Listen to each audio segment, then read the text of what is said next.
Week 2 of the NFL preseason proved that rookie quarterback Fernando Mendoza is not ready to start in week 1 of the regular season.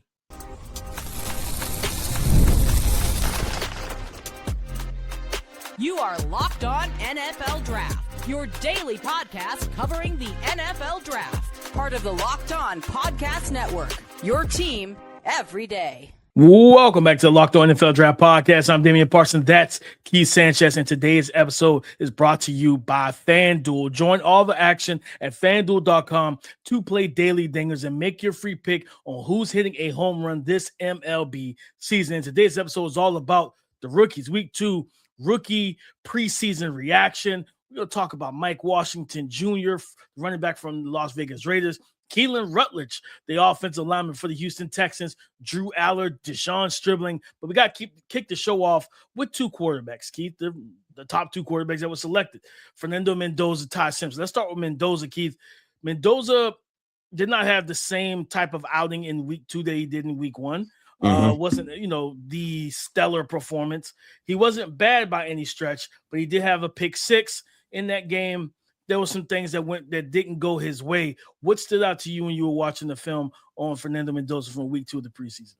Yeah, DB, if you remember, we kind of discussed this, right? And I brought this up as a player to watch because it talked about the Houston Texans defense and not so much the starters, but when you have a culture like that, right? Like even the backups are going to be disciplined at the very least, right? They're going to be in the right spot. They're going to be in position to be able to capitalize. And let's speak to the interception itself, right? It was just Fernando Mendoza. I believe he worked through his progressions and then tried to do a quick dump off to the running back, but not understanding to me, it was a speed of game, right? Understanding that everybody has some type of speed. We're talking about the second and third levels of a defense in the NFL. And he tried to fit a football in, and it just didn't work out, right? And not worked out so much that he went the other way for 6-7 points. But talking about the whole performance, DP, I still give it a B because some of the throws he made, I thought still were really good throws. He had one where he had to fit it right over a linebacker and really be pinpoint with his accuracy because he had to fit it over the linebacker. I think it then it had to go to the left side because there's a cornerback, I think, if I'm remembering this correctly. And so he had to understand where he had to put the football, and he put it there. Then there's another one that was kind of similar to a back shoulder throw. He threw that one. I thought he still looked solid. Obviously, the pick 6 is not what you want, but that's why we discussed it. I believe that was Friday's show because I said, hey, you may see a little bit more turbulence as far as his trajectory and as far as him playing, just because it's a better franchise, right? And they're known for their defense at this very moment. So, to me, it was kind of what I expected, but I still thought it was a solid performance. No, yeah. I mean, and for those who didn't, see the game on the box score, he was 8 of 15, 86 yards, passing, almost 11 yards per attempt, 0 touchdowns thrown. And that one interception, he was sacked. I agree with you. The speed of the game definitely was something that I felt like that was the learn. That if there's anything for him to take from this, is that like he's got like the NFL is a much faster game, and I felt like from the pass rush, everything like Houston was getting back there. The offensive line did not play well, protecting him in terms of Mendoza for a lot of that that time that he was in there. But I felt like that's the big thing to take away. To me, Keith, I didn't give my power statement at the beginning. I'll say this. Mendoza is not ready to start week 1. I'm starting Kirk Cousins, and I'm not thinking about it twice if I'm Clint Kubiak. Mainly, and it goes into an even bigger conversation about what's around both quarterbacks, the weapons. I think Clint Kubiak made a comment about how basically no one stepped up as the true wide receiver. We know what Brock Bowers is, but you got some young guys in Trey Tucker who's take the top off the defense. He's a good route runner, but is he a true number 1? Probably not. Jack Besh has kind of that kind of Puka Nacua build and body type, and even almost play style, the strong, physical, run through the catch point, not the best athlete, but knows how to get open and just make those tough physical grabs. But we haven't seen you take that type of leap or step just yet. Deontay Thornton being a developmental designated deep threat. We don't like, but that was one of the knocks on them coming out of the draft is that they didn't go after receiver early after taking Mendoza. You know what I mean? They didn't go after receiver. So yeah, I would let Kirk Cousins start and let him as a veteran kind of, because you need to see which if Mendoza's struggling with the speed of the game and you got him out there with guys who they're not doing their best job or they're not getting open, I'd rather let the veteran be able to coach up those receivers, let the veteran do his thing, but then let Fernando watch the veteran become that pro. And I think that's going to be a big thing for him. The speed of the game, he made some good throws. Off the play action, he ripped some throws. He made throws, similar to in Indiana and at Cal. He is not afraid to take a hit and still throw the ball, right? That toughness in the pocket is still there. But yeah, I just looked at it and said, yeah, the speed of this game. And it's a Houston Texans defense. But the scary part is that's the second string defense, right? Mhm. You know what I mean? Like, that's the second string defense. Because think about this. If you start the season, what happens when you see Spags and the Kansas City Chiefs defense and Peter Woods and Chris Jones and, Felix and Duque Uzoma and Art Mason Thomas and like, he's going to show you simulated pressures. He's going to sim blitzes. He's going to do different things to speed you up. I'd rather let him let's keep the training wheels on for him right now.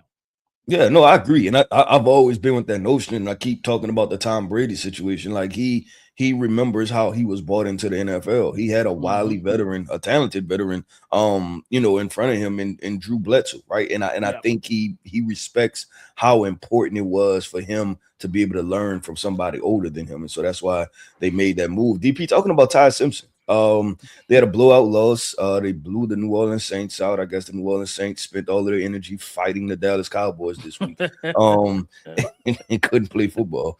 I think it was 34-0. But Ty Simpson, and Ty Simpson's play, in my opinion, DP, I thought it was more of the same. Meaning in the sense of the fact of there wasn't 2-3 touchdowns thrown and that nature, but to me, he still looked comfortable. And I thought he utilized his legs a little bit more to kind of escape pressure, things like that. But he looked accurate. He looked like he went through progressions. He didn't mind dumping the football off. It was all of those different things that made him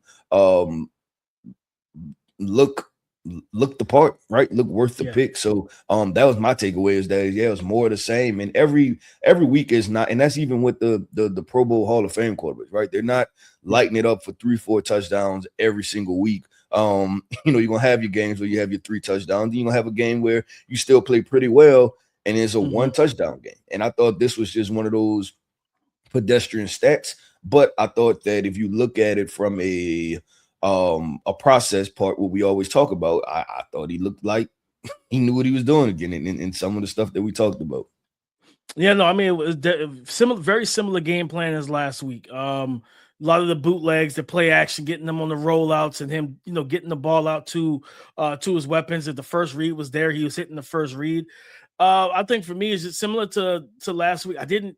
Not a lot of true drop back sets to where you could just see him just drop back, read the defense from the pocket and make the throws. He did have like a 15-yard, I think it was an out route, either out or a comeback route to one of the receivers for a first down that he just drilled from the pocket and everything. But using his legs, like you talked about, he had a run where he dropped back, back foot hit.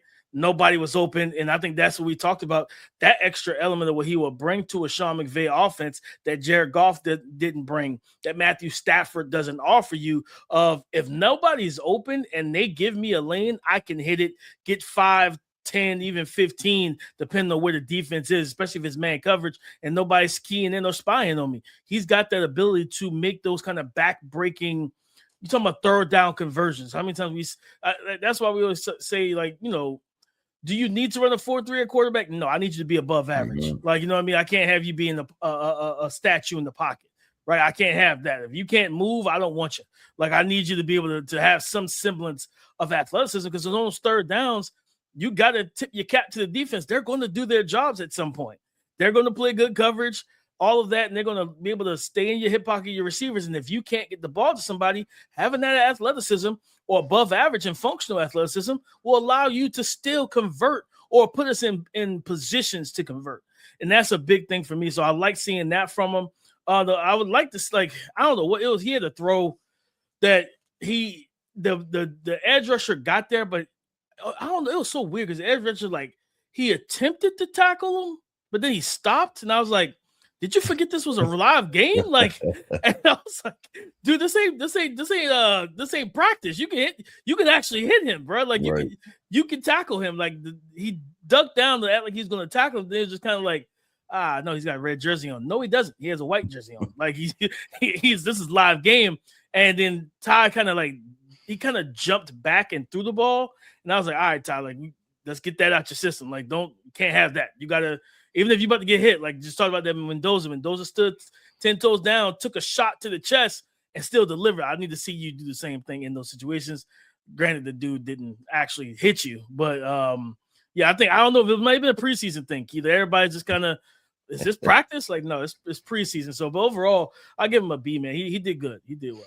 Yep, I agree 100% with DP. Let's keep this thing going and flowing. Let's talk about a quarterback who had a stellar performance in week 1, Mr. Drew Allar, the Pittsburgh Steelers rookie quarterback. And we're going to talk about Deshaun Stribling, the wide receiver, the hot wide receiver for the San Francisco 49ers. We'll discuss those two coming up next. Running a small business means wearing a lot of hats, and payroll, HR, and benefits can quickly become some of the most time-consuming tasks on that list. Gusto is an online payroll and benefits software built for small businesses. It's an all-in-one, remote-friendly, and it's incredibly easy to use, so you can pay, hire, onboard, and support your team from anywhere. From automatic payroll, tax filing, and simple direct deposits to health benefits, 401ks, and built-in onboarding tools, Gusto brings the day-to-day HR tasks together in one place. I think payroll and HR are probably two of those things that seem simple until you actually have employees. Suddenly, you're dealing with direct deposits, tax filings, benefits, onboarding, and all the little details. So try Gusto today at gusto.com/LockedOnNFL and get 3 months free when you run your first payroll. That's 3 months of free payroll at gusto.com/LockedOnNFL. One more time, gusto.com/LockedOnNFL. The Pittsburgh Steelers, Keith, they have 2 young quarterbacks, Will Howard, Drew Allar. I think Will started the game, if I'm not mistaken. Yeah, I think he played the first half. Yep. Drew came in the second half, and Drew had a stat line of let me see, what was it? It was 11 of 23, 110 yards, no touchdowns, no interceptions. He was sacked 3 times.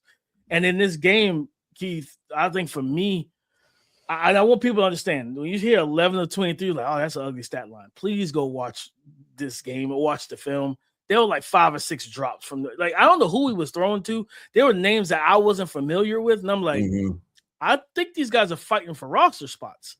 And I was just like, or practice squad spots. And I'm just like, what is going on? But I saw still a good process from him. Similar to what we talked about last week, Keith. I saw Drew Allar back foot hit, read it, felt good, felt the pressure in the pocket, something that he did not do at Penn State, where his pocket presence was not good at Penn State, where that clock, I don't know if the batteries died and he just didn't go off in the morning. I don't know, but that clock in the pocket for him at Penn State, to me, never went off. Like, he would get sacked. He would put the offense in bad spots. So far in the preseason, if he feels pressure, he's getting out of the pocket. He's getting out of the pocket. He's using his legs. He's making plays with his legs. And I think he ran for either a first down or got close to a first down and got to the sideline. He ran for like 6 or 7 yards again up the middle, where just, very different from what I saw at Penn State, where we called him heavy-footed. It was like, man, he seems kind of heavy-footed in the pocket. I don't know what Mike McCarthy and that coaching staff is doing, because his feet look a lot more nimble than he did at Penn State, Keith, and he was able to evade a rush, get upfield, slide. They called it back for like a holding penalty and everything, but he showcased movement ability in the pocket, navigating the pocket, using his legs when they need to, but then also that rollout, that throw, when he rolled out to the left, squared his shoulders and just dropped a dime. Like, I don't know, it was like 40, 50 yard air yards down the field, but that was a bucket throw on the move. And I'm like, that's the physical ability that captivated so many people, your first year or two at Penn State, when we were going through the playoffs. And if you didn't lose to Notre Dame, or you did the way you ended that game against Notre Dame, I think he had 2 interceptions against Notre Dame in that college football playoff game, because I believe I think Penn State beat Boise, if I'm not mistaken. They beat Boise Yeah. first, and then they went to Notre Dame. To Notre Dame. If he played better in that game, Keith, there's a chance that he might have declared, but he didn't play well, which sent him back to school, and then he sputtered down the stretch. Yeah. So it's just like you want to see him be more consistent. But I like what I saw from him overall, and he made some good throws, drive throws, middle of the field throws, hitting the right guys. Those receivers didn't come down with the ball. Yeah, no, I agree with you on the stat line part. I thought that he played better than what the stat line showed. And also he played to what we want to see consistently, right? Because we always said it with Drew Allar is about the consistency part of it. And I thought that this was his second week in a row stringing together decent performances. And I think if you're creating a baseline and a foundation for a developmental quarterback, you kind of want it to look like this in a sense, right? Like, okay, you're consistently doing the little things right, and we'll build and grow on top of that. And this is where I think this is going to trend, right? If he keeps this up, then there will be a real conversation of, okay, is he the next quote unquote Josh Allen? And you know it's coming, right? Just because, big quarterback, developmental project, strong arm, all of the physical tools, things like that. All of those things are going to factor into a conversation about him. And then also too, I look at them with Mike McCarthy, right? And past Aaron Rodgers, obviously this is last year. Now we say, hey, I have Drew Allar in the fold, XYZ. I'm willing to move forward with this. We have a franchise quarterback, and he could continue to chip away at that. And this is a Mike McCarthy that has experience coaching Dak Prescott and Aaron Rodgers, right? So he knows what it looks like. He knows how to coach quarterbacks. He knows how to work with quarterbacks. He knows how to dial up plays. So could this be one of those really good situations that we potentially glossing over at the very moment? So we'll see how that goes. But DP, talking about Mr. Deshaun Stribling, San Francisco 49ers wide receiver, he had another strong outing, right? Showcasing route running ability, strong hands, the ability to sit down in zones, the ability to push vertical if he needs to. He looks like sometimes a savvy veteran out there already, with a high understanding of the football game and how dangerous he can be to the San Francisco 49ers team that needs some healthy players. Could it be him? Could he be one of those rookies and be one of those breakout players because he's needed, and he's also, it looks like he's ready to step up and step into that role? No, I think so, Keith. I think I'll say this. I think people should probably be looking at him as a potential offensive rookie of the year candidate. I really believe that. I think when Brock Purdy, there, but I thought that was a little bit. You went there. Take it there. No. Let's talk about it, man. I think with Brock Purdy slinging the rock over there in San Fran, Kyle Shanahan calling plays and really dialing it up, like, because you go back to when they were in the Super Bowl stuff, they having Jawan Jennings, having Deebo Samuels and Brandon Ayuk.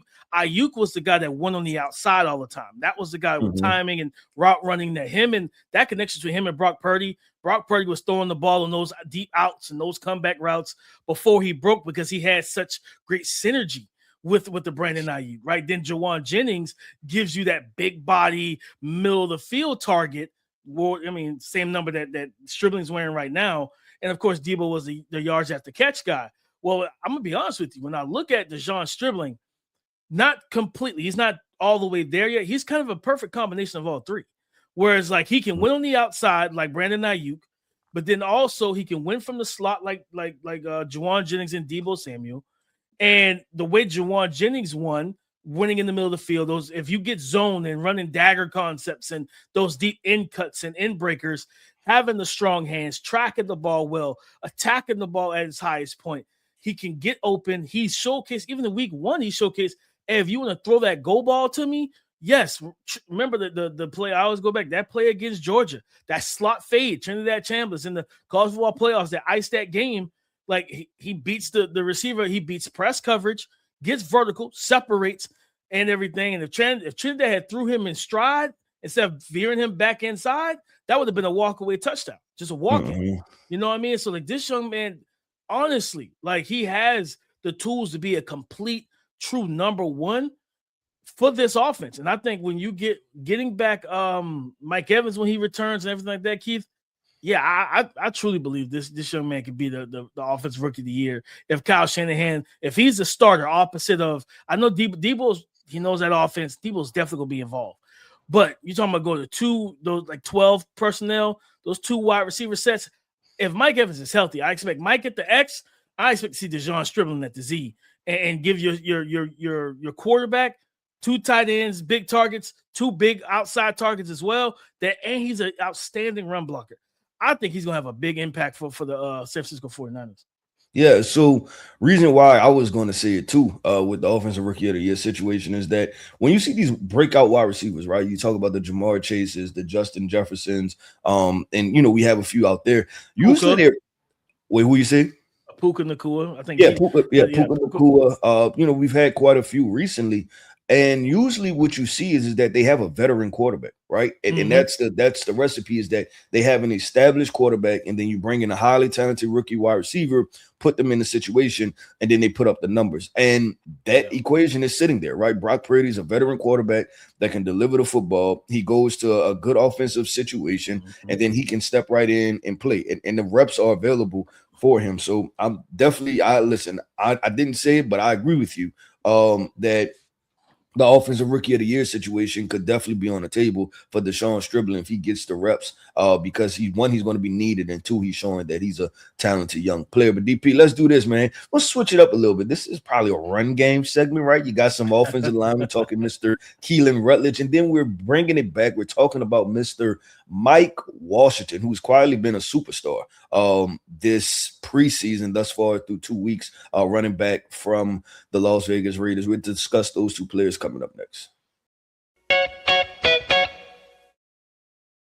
Life gets busy, and figuring out what's for dinner every night can quickly become another thing on the to-do list. Home Chef takes the stress out of mealtime by delivering fresh ingredients and easy-to-follow recipes right to your door. Whether you're looking to eat healthier, save money on takeout, or simply spend less time grocery shopping and meal prepping, Home Chef makes cooking at home simple, convenient, and enjoyable. And people really love it. Home Chef is rated #1 by users of other meal kits for quality, convenience, value, taste, and recipe ease. For me, it's just the convenience of not having to constantly figure out what's for dinner. It takes the daily decision off my plate. Literally, for a limited time, Home Chef is offering our listeners 50% off and free shipping for your first box, plus free dessert for life. Go to homechef.com/lockedonnfl. That's homechef.com/lockedonnfl for 50% off your first box and free dessert for life. Homechef.com/lockedonnfl. Must be an active subscriber to receive free dessert.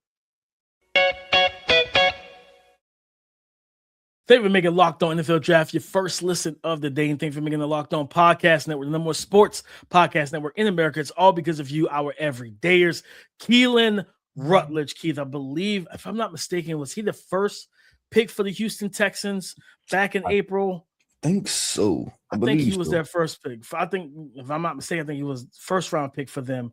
Their first pick off the board. And it was a pick that caught a lot of people off guard. But I'm going to say this, Keith. This offensive linemen don't get offensive rookie of the year. That's not a thing for them. But he's going to be one of the most impactful rookies in football this year. I think with him playing, he can play center and he can play guard. And watching him in this offense, that his ability in the run game. Like, this is an offense, the second year with, I forget the OC's name, but the second year in this system, CJ Stroud looked comfortable. He looked good throwing the ball and everything and calling this offense for the limited time he was in. But there's a reason you bring in David Montgomery, right? We saw Woody Marks on that first drive where they scored. He's running harder and more physical now that in this season. He looked a little bit bigger, a little bit stronger. They're going to run the football. They're going to be this is a team that's going to run the football. Don't expect to see especially with the loss to Jaden Higgins, I don't think you should expect to see a bunch of 11 and 10 personnel. I think you're going to see more 12 and probably 13. They drafted Marlon Klein too, the tight end out of Michigan. So you got him, Dalton Schultz, and Cade Stover. I would not be shocked to see some 13 in the Houston Texans, but I think Keelan Rutledge is going to be a big impact player for them, Keith, because his ability to duo nose tackles, climb to the second level, get those linebackers. And if you've never watched his tape from Georgia Tech, this is a finisher. Like, this is a guy that brings an attitude and an identity to your offensive line room. And I can't wait to see what he's going to be able to do as a starter in this offense, Keith, because I truly believe he's going to open up run lanes, but also he's one of those guys, Keith. I think because I always use this phrase when I watch an offensive lineman, like offensive line in the NFL. Every quarterback has that protector, that one offensive lineman that if you touch the quarterback after he throws the ball, he's in your face. That's going to be Keelan Rutledge for C.J. Stroud.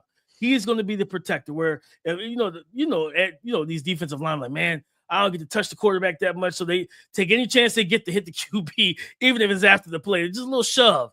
You go see 66. If he catch wind of it, he's turning around, he's getting in your face. He's going to be that personal protector for C.J. Stroud while opening the run lanes helping open the run lanes for Woody Marks and David Montgomery. This offense is going to need big 66 to make plays. Yeah, DP, and I'll discuss it from this end because I think this is why you ultimately brought this up, right? Is his impact to make this offense better. And I think that's why. I think you brought this up because you're like, hey, this offensive lineman placed in this situation could elevate the entire offensive unit, meaning sense of the fact of his play style, right? Being tough, being gritty. So now does your run game go from being neutral to bad to a good run game, right? And now C.J. Stroud is able to hand the football off. Now, do you take some of the pressure off of C.J. Stroud even having to be a really good quarterback? And then when you project that even forward, now do you have the best defense in the entire NFL plus a really good run game in which we've seen that combination bring people all the way to the Super Bowl, right? Make an AFC championship run, make a run to the Super Bowl, even be Super Bowl champions. When the Denver Broncos won with Peyton Manning wasn't Peyton Manning. Right, Peyton Manning was cool, was way closer to an Aflac commercial or being Peyton Manning. I forgot what commercial that was. Than he was being the Hall of Fame quarterback. But because they had a great defense, a dominant defense, and they had a run game, they were able to project themselves all the way through to the Super Bowl. So that's what I think about. I think about, hey, if this young man and the Houston Texans offensive line has been criticized in the past too, right? It's been a okay subpar combination of offensive linemen that they put together. But if this young man can kind of fill out the interior, right, and give it a real boost, and now they have the run game, they can come off of play action and then have some more wide open passing lanes for CJ Stroud. I think that's the part. And then I looked at it and I think that's why you brought this up, because it's more of an impact type of thing than actually just isolating one offensive lineman and looking at his play. It's more about what this impact could be. And I'll close out before we move to Mike Washington. Keith, absolutely, everything you said is true.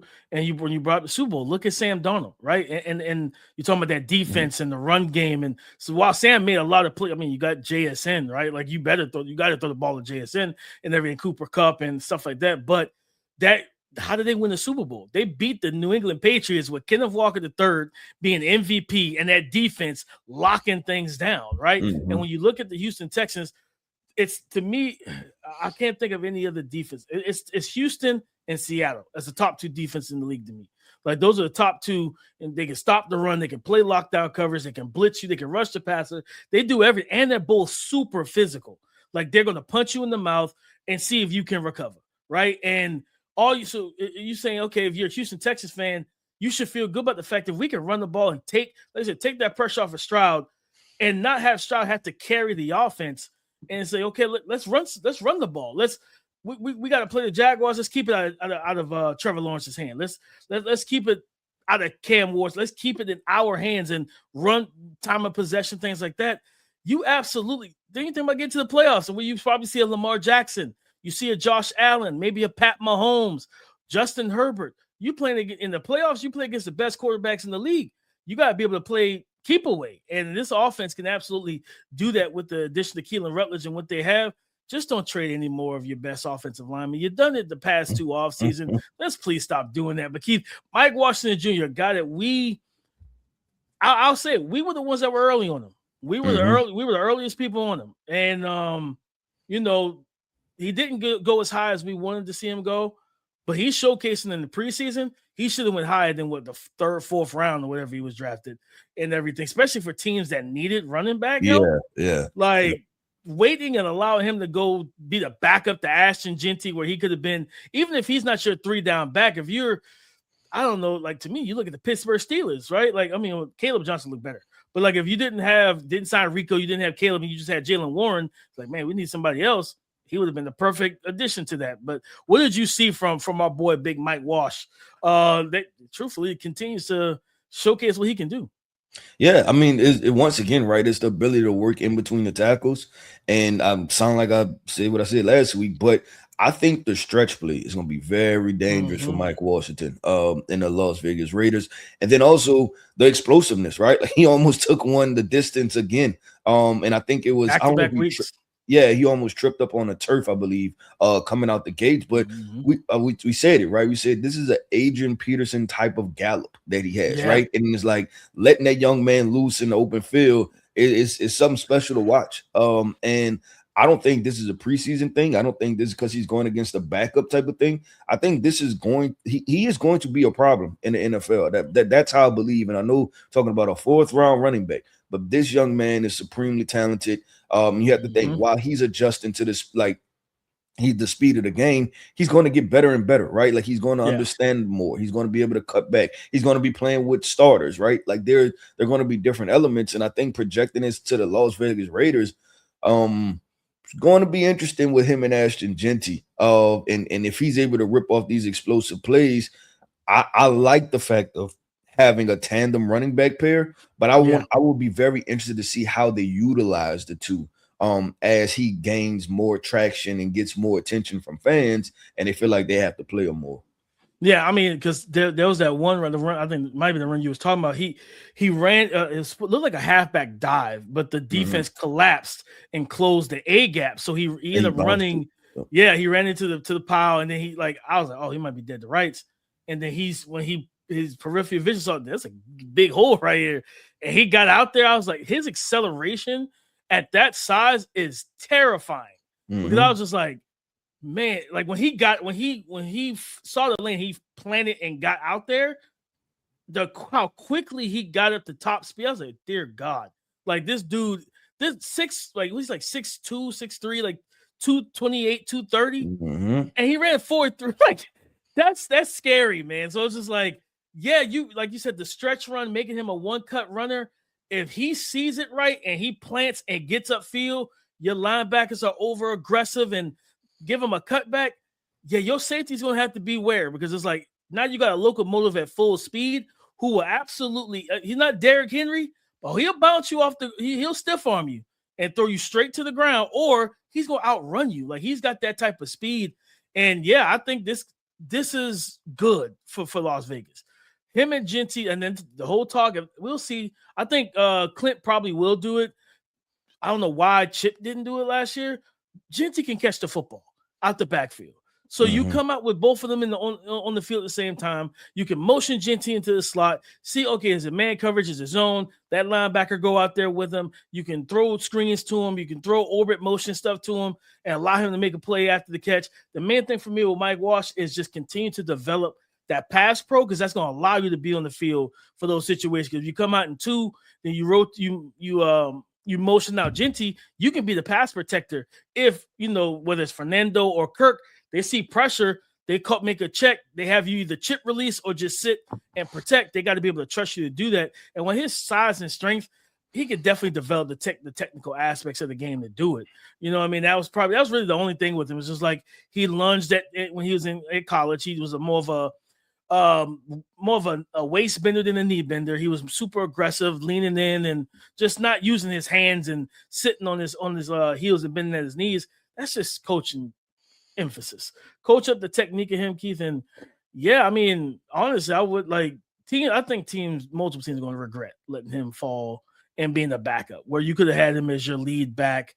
I mean, heck, I think about the Carolina Panthers. Yes, you got Chuba Hubbard, and I know they're happy, to be excited about Jonathan Brooks, but yeah, no, I would have absolutely rather have Mike Washington long-term in this offense and bringing that competition, because you don't know if Jonathan Brooks going to stay healthy, and then Chuba Hubbard, he's just solid. Yep, I agree, DP, and it's definitely going to be something to pay attention to with Mr. Mike Washington, the show out for the Las Vegas Raiders. But DP, that wraps up another episode, man, of the Locked On NFL Draft Podcast. I want to end this podcast off by saying shout out to our everydayers. Thank you for tapping in with us each and every single day. I am Keith Sanchez. You can find me on X at the talent code. That right there is my guy, my co-host, Mr. Damian Parson. You can find him on X at DP_NFL. And like we like to say, man, y'all come talk to us because we like to talk back. Go subscribe and follow for free on YouTube or wherever you listen to podcasts. Ticket the latest episode as soon as it is available on tomorrow's show. Guys, it is week 0. Right? When we talk some NFL rookies, it's week 0 for the college football season, which means we got NFL draft prospects playing this Saturday. But we got to start the week off, right? On Tuesday, our top 10 quarterbacks, Keith, breaking down our top 10 quarterbacks heading into week 0, our preseason rankings. We did summer scouting. We watched a lot of quarterbacks. We did a lot of film study. Who was in our top 10? We'll talk about that all on tomorrow's show. So come join the conversation tomorrow on the Locked On Podcast Network, your team every day.